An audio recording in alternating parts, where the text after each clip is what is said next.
misalnya ada seseorang membunuh, Ya. oke, you membunuh, Ya. tapi kan dia juga punya hak. Oh iya. Ya, dia punya rights, Ya. ya, untuk dibela. Ya. Kita tahu sama-sama dia salah, dia membunuh orang. Tapi kita bisa lihat dari unsur lainnya. Iya. Contoh, dia kooperatif, Ya. dia dipanggil, oke, dia mengaku, dan dia kasih alasan kenapa dia tidak kabur, Iya. tidak menghilangkan alat bukti. Iya Nah, benar. itu kan jadi pertimbangan kita juga, Iya. pertimbangan hakim juga untuk melihat, oh, ini tuh subjek hukum yang perlu Iya. dilindungi juga, Iya. meskipun dia salah. Intensitas kerja Ya. bukan menentukan kemenangan, Oh. tapi kualitas dan keputusan kerja yang kita ambil Oh. itulah yang menentukan kita menang atau enggak. Ah. Hukum itu tidak sesulit yang dibayangkan, Oh iya iya. tidak semahal yang Ya. dibayangkan, tidak se-complicated yang dibayangkan gitu. Karena semua bisa dibantu oleh kokologi gitu.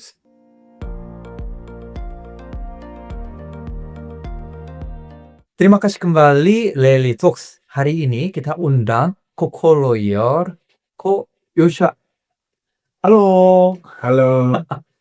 Ojo, boleh memperkenalkan diri nggak? Ya. Oke, sebelumnya terima kasih ya udah diundang ke sini. Perkenalkan, nama saya Yosua. Profesi saya adalah sebagai advokat. Saya sudah berpraktik kurang lebih hampir 10 tahun, dan saya dalam hukum itu ada hukum bisnis, hukum litigasi, pidana perdata, dan juga hukum korporasi. Seperti itu. Jadi sekarang kerja di mana? Nah, sekarang saya membangun firma hukum sendiri, bernama YG and Partners. YG and Partners. Jadi orang-orang mungkin kenal saya sebagai Koko Lawyer.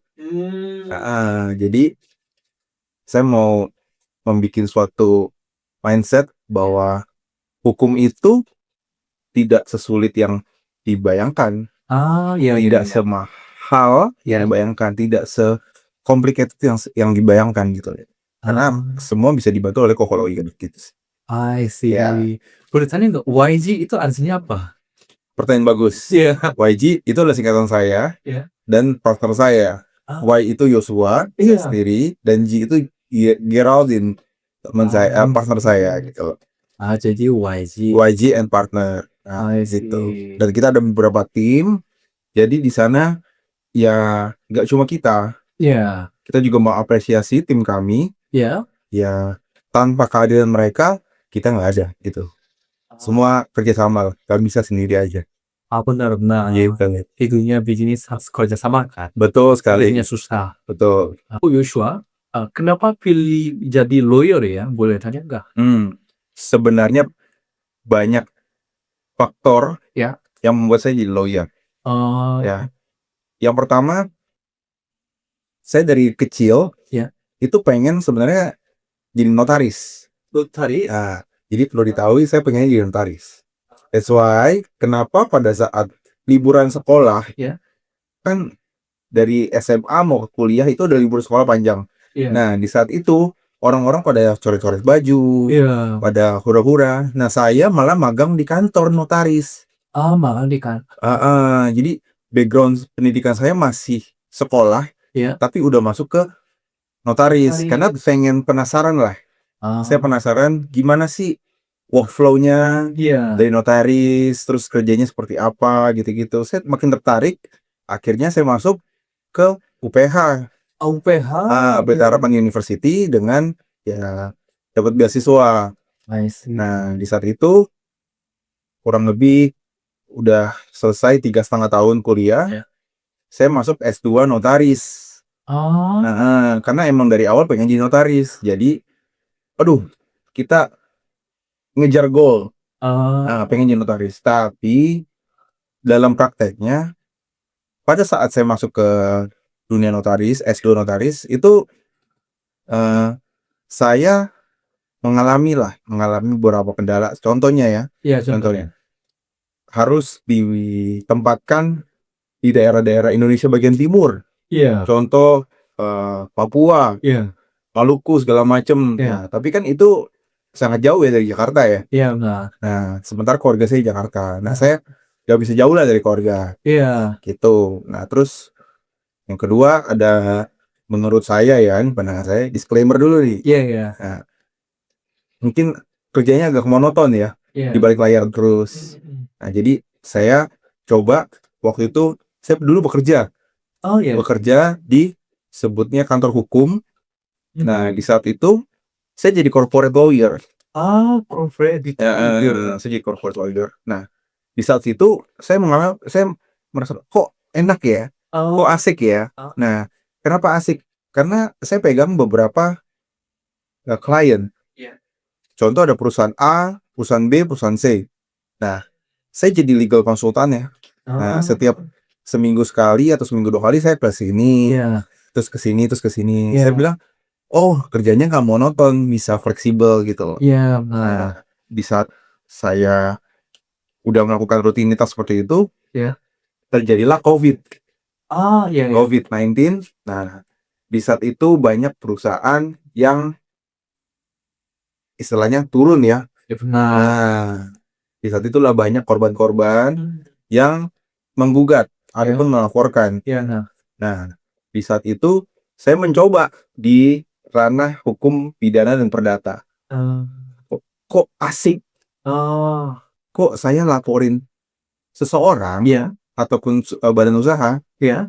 atas penipuan dan penggelapan yang dia Iya. lakukan, kok bisa siapa saya gitu loh, tapi bisa Hmm. goal dan bisa Iya. win. Iya, benar. Nah, dari situ, wah keren ya, semua bisa diusahakan asal ada niat. Iya, benar. Asal semua bukti terkumpul, Iya. terus semua kompak. Iya. Nah, jadi kita tinggi bisa menempuh upaya hukum seperti Oh. gitu.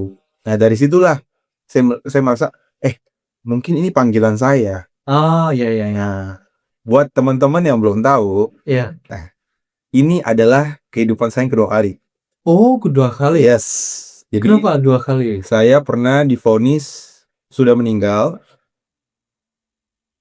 dan ya berkat Tuhan Yang Maha Esa, Iya. saya diperkenankan untuk hidup kembali. Oh. Gitu. Nah, untuk lebih lengkapnya nonton ya di part selanjutnya. Oke, seperti itu. Nah, bentar. Notaris sama law firm bedanya apa Nah, kerjanya? gini. Kalau notaris itu orang yang punya cap Ya. lambang burung Garuda. Oke. Nah, itu dia mengesahkan suatu perjanjian Ya. atau membuat jual beli aset, Iya, iya. memimpin RUPS, Ya. ataupun hal-hal yang sifatnya tidak bisa dilakukan oleh lawyer. Iya, iya. Nah, kalau lawyer Ya. itu kurang lebih sama, Iya. cuma dia menyelesaikan masalah, Iya, iya. ya, memberikan jalan tengah. Nah, Iya. itu kan tujuan penasehat hukum. Iya, iya. Contoh, Bapak punya masalah dengan seseorang namanya Rehat. Iya. Saya diminta untuk bela Bapak. Iya. Tugas saya sebagai pengacara Bapak bukan menghilangkan tindakan kesalahannya, Iya. tapi mencari jalan tengah bagaimana menyelesaikannya. Nah, itu yang saya pegang. Lebih bagus gitu. Betul. Oke, misalnya ada seseorang membunuh. Ya. Oke, you membunuh. Iya. Tapi kan dia juga punya hak. Iya. Ya, dia punya rights. Iya. Ya, untuk dibela. Iya. Kita tahu sama-sama dia salah, dia membunuh orang. Tapi kita bisa lihat dari unsur lainnya. Iya. Contoh, dia kooperatif. Iya. Dia dipanggil, oke, dia mengaku dan dia kasih alasan kenapa dia tidak kabur, Iya. tidak menghilangkan alat bukti. Iya, Nah, benar. itu kan jadi pertimbangan kita juga, pertimbangan hakim juga untuk melihat, oh, ini tuh subjek hukum yang perlu dilindungi juga, meskipun dia salah. Nah, sebelum sampai ke meja pengadilan ataupun ke dunia hukum, kalau bisa kita selesaikan melalui pengacara dulu, itu lebih bagus menurut saya. Karena proses hukum pasti akan makan waktu cukup lama. Iya. Gitu sih. Kalau begitu ini, kalau saya lihat di sisi saya, Kalau yang lawyer, yang kerja corporate, harus bisa pahami bisnis juga ya? Betul. Kebetulan kan background pendidikan saya adalah notaris. Iya, Dan pengalaman praktek saya itu di lawyer. iya, Jadi kalau disambungin, iya, itu sebenarnya saya bisa berprofesi itu sebagai corporate lawyer. iya, Ya. Nah, kebanyakan bisnis-bisnis sekarang tuh kurang memperhatikan, ini menurut saya ya, Ya. kurang memperhatikan internalnya mereka. saya, Kenapa saya bilang internal mereka? Pada saat, oh kita lihat nih, ada opportunity besar. iya, Terus kita lihat kompetitor kita ada mendapatkan opportunity yang sama lah. Sama Iya, yang iya. oh dia siap. Dia langsung agree gitu ya. Iya. Langsung buat agreement sekali. Iya. Kita yang baru, notabene itu baru ya. Iya. Gara-gara FOMO, Iya. malah kita ikut-ikutan sementara internal kita belum siap nih. Ya kan? Contoh, saya punya tim. Iya. Ya. Saya dapat kasus yang besar sekali. Iya. Tapi saya nggak punya manpower. Oh iya, bisa. Ya kan? Iya. Saya ada kasus di daerah barat. Iya. Saya harus sidang. Terus sementara ada sidang yang sama. Iya. Di waktu yang sama, tapi perkara yang berbeda. Iya. Di daerah Jakarta Selatan. Masa saya dibagi dua?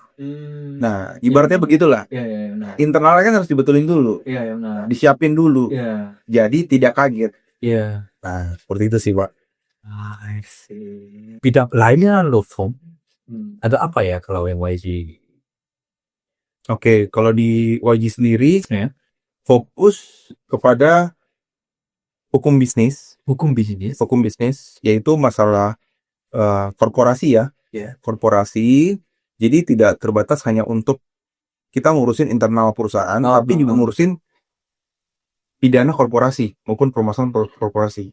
Contohnya, Bapak buat agreement nih sama seorang, dia tidak melakukan prestasinya. Kita sebut prestasi itu adalah kewajiban nih. Iya. Nah, misalnya Bapak udah invest ke dia 1 miliar. Iya. Dan dia harus melakukan sesuatu hal lah ya. Iya, benar ya. Tapi dia tidak melakukan satu hal. Oh. Nah, itu kan sebutnya one prestasi. Nah, itu antara korporasi sama korporasi. Iya, benar. Contoh, nah seperti itu. Kita sebut dari pencegahan dulu. Iya. Kita memitigasi segala macam masalah. Kita buat agreement-nya, baru kita jadi bisa kita ukur sampai sejauh mana nih. Iya. Konsekuensi yang bisa kita terima. Nah, gitu sih Pak. Sama yang kedua, litigasi. Nah, litigasi itu kalau udah terjadi tindak pidana ataupun perdata. Iya. Gitu sih. Sebagai yang lawyer, Ya. etos kerja sama tanggung jawabnya apa? Itu mindset-nya atau gitu. Karena beberapa orang-orangnya karena jujur aja, sekarang minta sama lawyer kan ada masalah. Atau kalau yang corporate untuk yang protect perusahaan mereka mungkin bisa kerjasama atau kan. Boleh jelaskan itu enggak ya? Oke. Jadi kalau di kantor kami sendiri, mindset yang kami pegang adalah kepercayaan dari klien. Kepercayaan dari klien. Kenapa saya bilang kepercayaan dari klien? Karena itu mahal harganya. Iya. Ibarat kata gini, seseorang punya masalah. Iya. Terus dia menunjuk seseorang lain untuk menyelesaikan masalah itu. Iya. Harus dipercaya dong. Ya benar ya. Kalau misalnya amit-amit ya, kita nunjuk orang, tapi orang tersebut malah sorry to say malah menipu kita lagi. Oh iya. Malah bikin kita udah jatuh nih. Iya.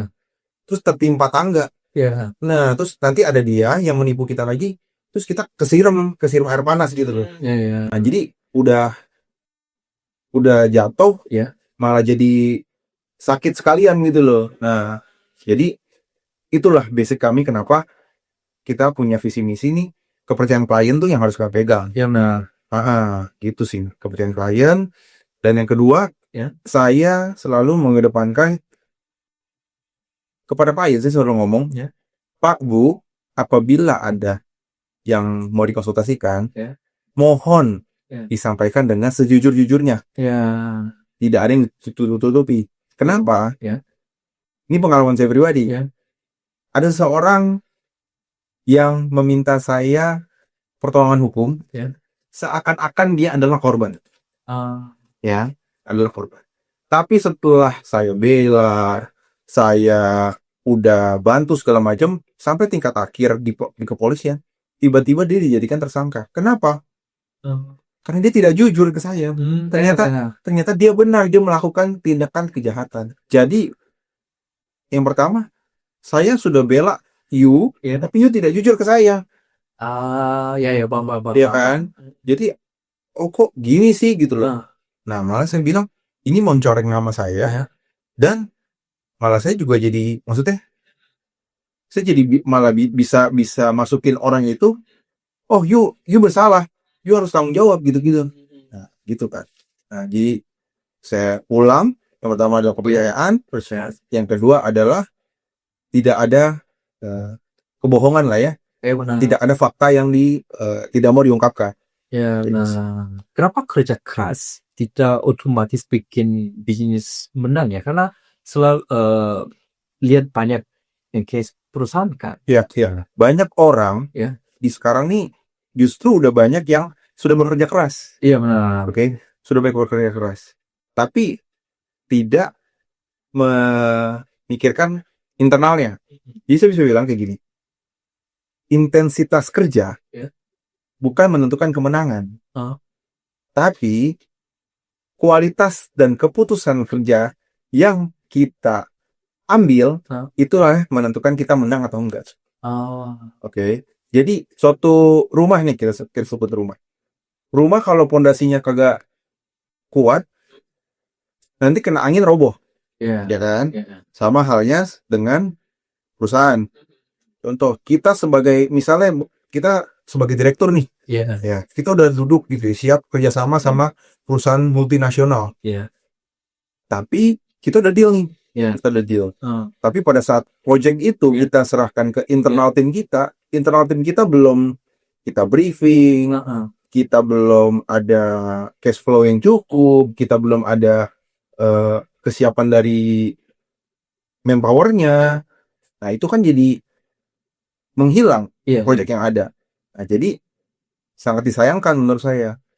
Nah, menurut saya sebelum kita bisa menang, lebih baik kita lihat dulu nih, gimana sih internal tim kita. Gitu. Benar. Di saat sudah siap, ayo kita gas. Gitu. Benar. Sebelum mulainya tersaving dulu gitu ya, bisa menang gitu ya. Apa ini memberikan keputusan berani versus keputusan ceroboh bedanya. Nah, betul. Yang pertama, betul. Ada dua ya putusan ya. Ada keputusan berani sama ceroboh. Nah, ini berkaitan dengan pernyataan saya sebelumnya. Berani pada saat internal sudah siap. Benar ya kan? Berani pada saat sudah siap. Oke, saya berani invest di Anda segala macam. Tapi kita cash flow nggak kuat, gimana? Benar. Kan? Ini saya alami sendiri di klien saya. Saya invest di Anda gini. Oke. Tapi kan dia tidak memperhitungkan operational cost maupun opportunity loss. Benar. Nah, itu yang jarang diperhitungkan. Benar. Ya kan? Contoh, saya invest di Pak Ray untuk bangun suatu project pabrik atau gimana. Terus saya invest segini, saya all in. Nah, terus saya masih berpikir, oh, saya masih punya aset yang bisa saya jaminkan ke bank untuk dapat uang dan lagi. Terus Pak Ray bilang ke saya, Pak, saya butuh operational cost buat karyawan-karyawan segala macam. Saya kasih lagi nih. Terus singkat cerita, Bapak pada saat menjalankan proyek tersebut, istilahnya kan nggak langsung balik modal. Benar. Kan? Ada waktunya. Betul waktu. Nah, dan misalnya contoh kayak waktu itu COVID ataupun kasus-kasus yang kita nggak bisa kita kendalikan benar. Itu kan ada opportunity loss. Benar. Saya tidak memperhitungkan itu.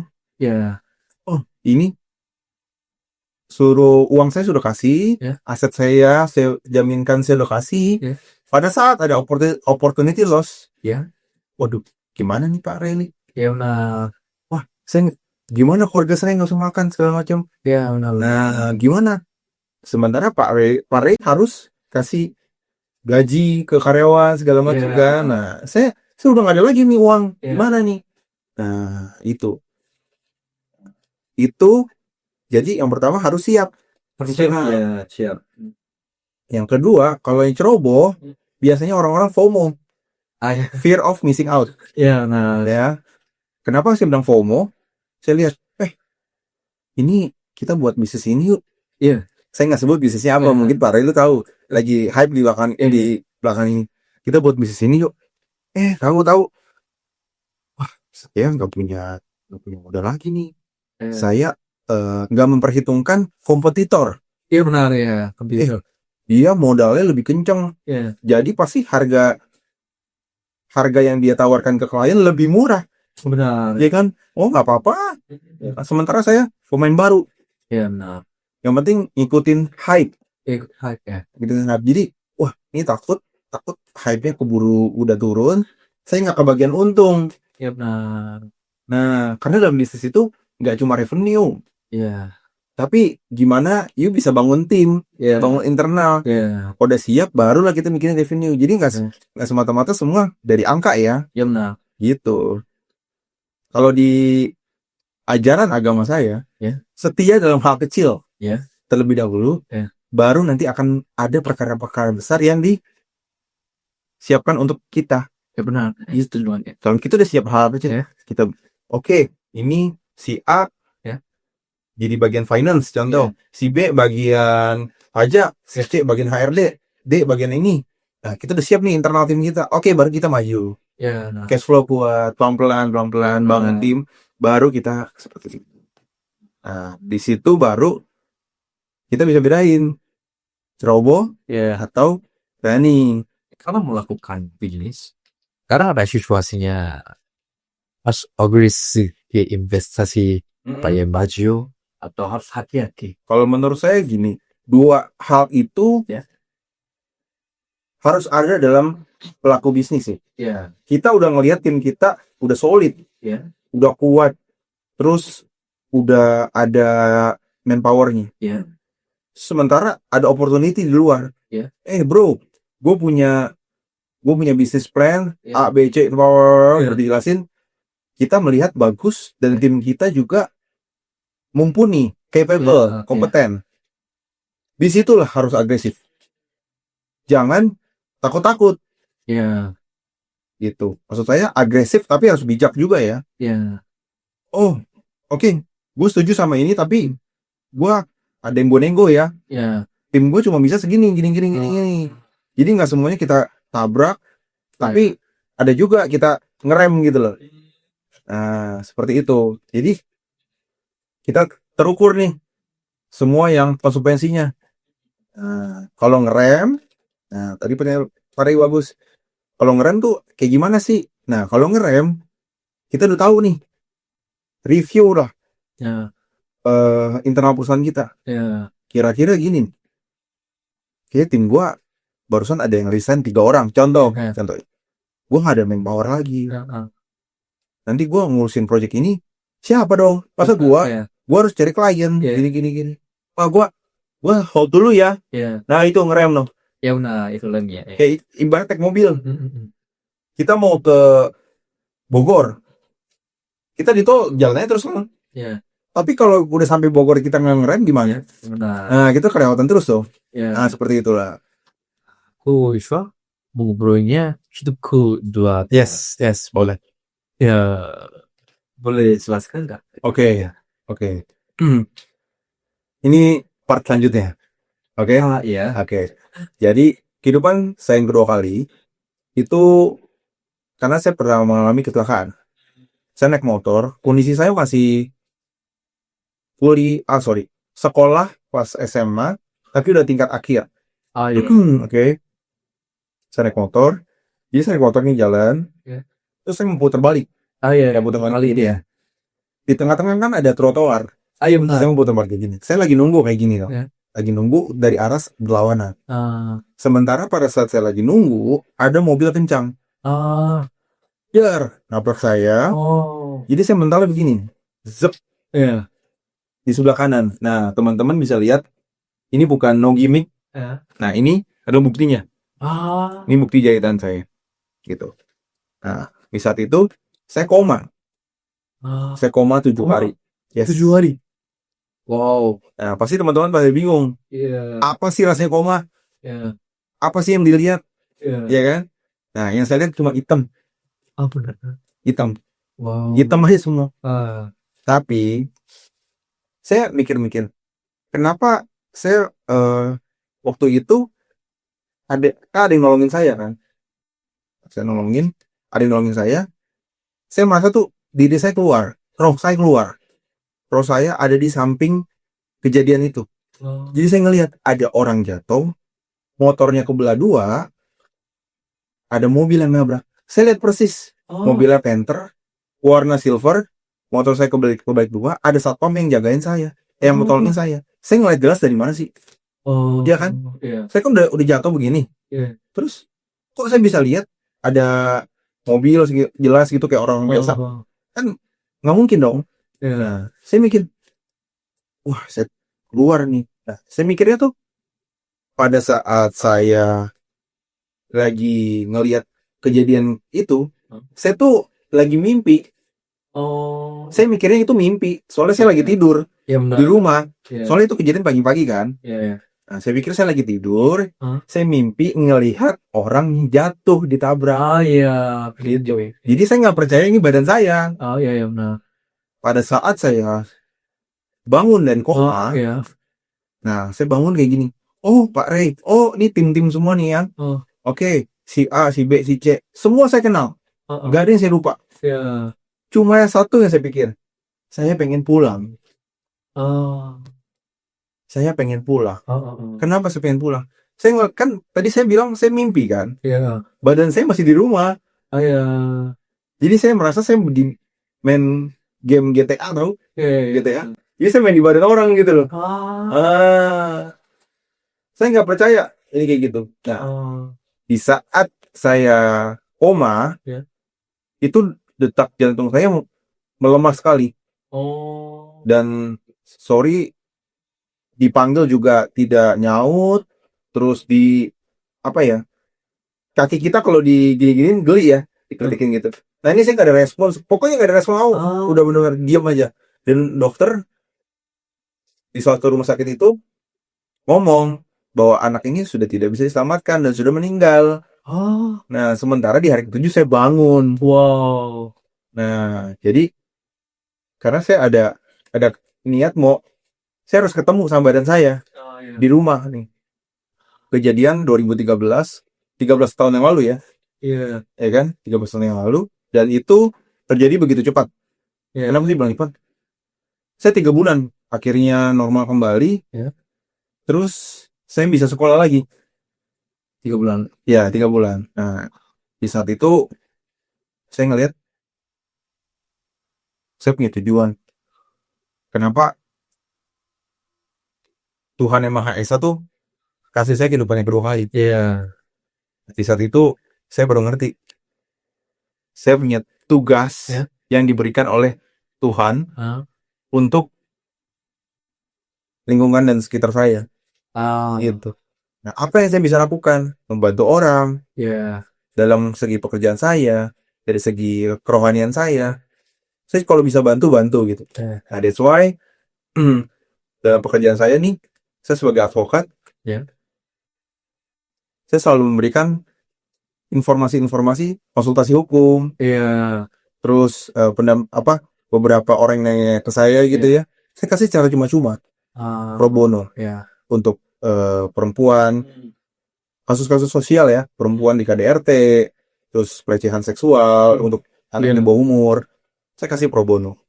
Nah, jadi buat apa saya cari nama pamor, tapi saya nggak punya, saya nggak berdampak, saya nggak memberikan dampak buat orang yang saya bantu gitu sih. Sekarang kerjaan lawyer cocok banget ya.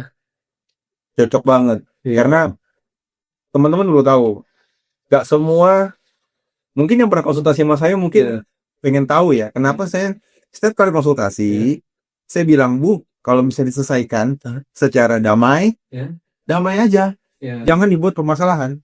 Karena itu saya pengen memberikan kesaksian. Pada saat kejadian tabrakan itu, papa saya cuman sebenarnya bisa dong marah. Permasalahan itu orang tuh yang nabrak saya. Karena saya nggak salah. Cuma apa yang dia lakukan? Dia memaafkan. Cuma oh ya udah.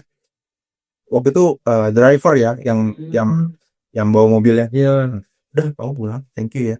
Udah nggak apa-apa. Saya maafin kamu. Wah itu mind blowing banget di saya. Awalnya saya pikir ini kan taruhannya nyawa. Terus apa saya bilang? Justru karena papi maafin itu orang. Mungkin dari Tuhan tuh kasih kesembuhan buat kamu. Kamu bisa sekarang dapat beasiswa, ya bisa S2, bisa jadi advokat, bisa berdampak buat orang lain. Gitu. Nah, dari situlah saya pikir, oh, keren nih. Awalnya saya masih gak bisa terima. Saya pengen cari tahu siapa yang nabrak saya. Iya benar. Ya kan, siapa yang nabrak saya, terus gimana kejadian gini. Sampai detik ini, saya nggak tahu nama, nomor telepon, siapa itu orang. Pokoknya udah nggak ada kontaknya di orang tua saya gitu. Karena itulah semua. Kenapa sih jadi lawyer yang jadi seperti inilah sekarang gitu sih. Nah ini podcast perdana ya. Podcast perdana saya bisa sharing seperti ini.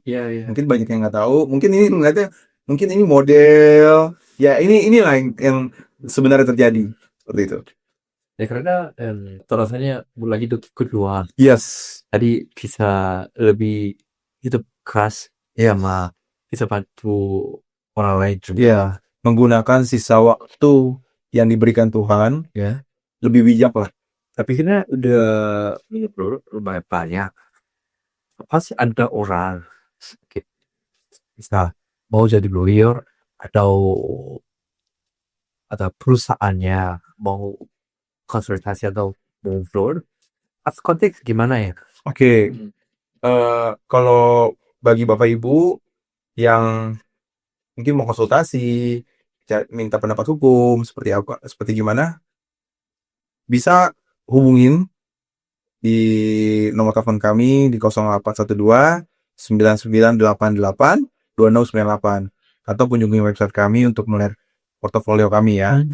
Di www.jgnpartners.com. Sama zaman ini banyak orangnya tertarik yang level of personal. Ya. Ada tips? Oke. Anak-anak pemuda. Oke, kalau menurut saya untuk zaman sekarang jangan terlalu FOMO. Oh iya. Ada dua ya menurut saya. Yang pertama jangan terlalu FOMO. Terlalu ikut-ikutan tren. Takut ketinggalan. Tapi nggak memperhitungkan konsekuensi dan capability dari kita maupun dari tim kita gitu. Terus yang kedua overconfidence. Nah, kenapa sih bilang overconfidence? Kita punya pikiran. Dulu gue pernah nih kerjain project ini. Nggak pakai surat, nggak pakai perjanjian, aman kok. Nggak apa-apa kok, aman sama dia. Berapa tahun kemudian ada sama nih projectnya kita kerjain. Tahu-taunya malah zong. Kita ditipu segala macam. Nah itu jangan overconfidence. Makanya menurut saya bisa mematangkan dulu, menyiapkan dulu internal. Pada saat internal sudah kuat, nextnya apa? Nextnya bisa pada saat perjanjian dengan lawan bisnis itu ditulis dalam hitam di atas putih. Terus dibuat dokumentasi seperti gimana dan plan-plannya gimana nih, hak dan kewajibannya seperti apa. Nah di situ setidaknya kita memitigasi apabila ada niat jahat ataupun itikat tidak baik dari lawan bisnis kita yang diduga mau menipu kita lah. Jadi pada saat dia ada mau nipu kita, nggak bisa dong. You kan harus gini. Gua harus kayak gini gitu loh. Nah, disitulah kita memitigasi. Ya. Kalau nggak ada perjanjian ya, saya buat perjanjian sama Bapak tolong tanam padi ya di sini, tanam beras segala macam. Ah nggak mau, saya tanamnya jagung, nggak bisa dong. Bapak kan saya udah janji sama saya tanamnya padi, Iya. kok namanya jagung, Bapak berarti nggak sesuai janji dong. Nah, gimana hak saya bisa dibela kalau nggak ada hitam di atas putih seperti itu. Jadi jangan terlalu overconfidence dan terlalu FOMO. Pasti setuju banget. Yes. Karena kan Indonesia tuh. Saya orang foreign kan di sini juga banyak orang yang FOMO. Oke, trend. Trend to trend aja. Masih ada turun. Betul, Iya. betul. Bisa turun, Oke. nggak ada. Naik juga bisa. Iya, naik juga bisa turun. Biasanya kan turun terus ya. Iya. Nah, tapi pada saat turun kita, waduh, ternyata secepat ini ya trennya turun ya. Nah, Sementara kita udah all out, udah mati-matian Iya. segala macam gitu, nggak memperhitungkan resikonya. nah, sama banyak orangnya penasaran klien B2B-nya ada apa, ada case-nya itu. Oke, kalau klien B2B yang pernah kami handle, saya sebutin sektor bisnisnya aja ya. Jadi ada digital marketing, Nah. ada energy, Iya. renewable energy. Oh, ini different. Yes. Ya. Itu lagi hype ya. Ya, hebat. Dan banyak ya complicated lah. Ya. Oke. Terus ada kontraktor, Kontraktor. ada mining, Mining tambang juga ada. oil and mining. Oh ya. Oke. Terus ada F&B juga. F&B. Terus ada dari sektor digital payment service. Kayak payment. Ya, Itu payment ya. gateway. Ya, seperti itu. Dan ya ini kita menjaga perusahaannya, Ya. menjaga perusahaannya supaya siap secara internal, siap secara eksternal, kalau mau eksternal, dan biasanya yang kami lakukan di sini adalah kami melindungi perusahaannya, tapi tidak sampai situ aja. Kami juga melindungi pribadinya. Contoh, suatu perusahaan ada direktur yang memberikan keputusan segala macam, Benar. dan keputusan itu membuat suatu masalah. Contoh ya, Ya. kita lindungi perusahaannya, kita juga lindungin si pembuat keputusan. Ya. Nah, CEO, direktur, komisaris, ya kita juga lindungi. Ya. Karena kita udah menjaga satu whole group lah. Ya benar. Seperti itu. Jadi, kenapa saya bilang harus pribadinya? Karena tanpa pribadi orang yang memberikan keputusan, perusahaan itu juga nggak akan jalan dong. Ya benar. Nah, jadi harus dari sumbernya, root cause-nya. Ya benar. Nah, itu jadi saya dari sumbernya kita lindungi, kita berikan penyuluhan hukum segala macam, baru setelah itu bisa running lagi seperti itu. Oh, Yusuf, sebelum closing, ada yang mau ngobrol nggak? Oke. Ini berarti closing statement ya. Saya mau bilang kalau dalam bisnis itu cepat itu bagus, Cuma bagus. cepat bagus ya. Tapi lebih bagus lagi kalau tepat. Tepat ya. Tepat. Oke. Nah, jadi pada saat kita sudah siap internal perusahaan kita dan semua sudah mature, pada saat kita sudah ada opportunity, makanya kita bisa bilang tepat itu pada saat semuanya aman-aman aja. Ya. Gitu.